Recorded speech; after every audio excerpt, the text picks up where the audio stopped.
Prajurit Kepala Marinir Zainal Mutakin dari Detasemen Intai Para Amfibi 1 Dinipam 1, Korps Marinir gugur usai mengalami kecelakaan dalam latihan terjun payung di Teluk Jakarta.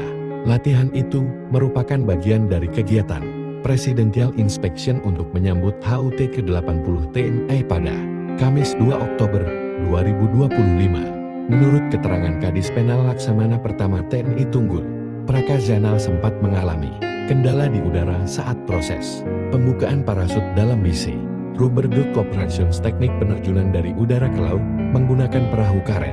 Meski parasutnya sempat mengembang dan ia berhasil mendarat di air, kondisi tubuhnya menurun hingga harus dievakuasi oleh tim pengaman laut menuju posko kesehatan Kolin Lamil, lalu dibawa ke RSPAD Gatot Subroto.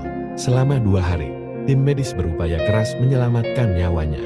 Namun, pada Sabtu 4 Oktober 2025 pukul 31 WIB, Praka Zainal dinyatakan meninggal dunia.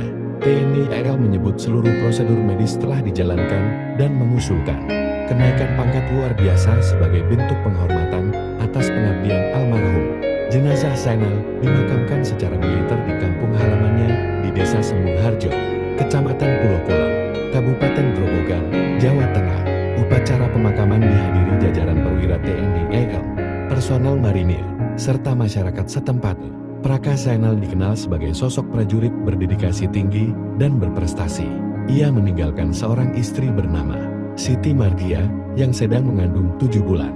TNI AL menyampaikan belasungkawa mendalam dan menegaskan bahwa peristiwa ini menjadi pelajaran penting untuk terus memperkuat aspek keselamatan dalam setiap operasi dan latihan.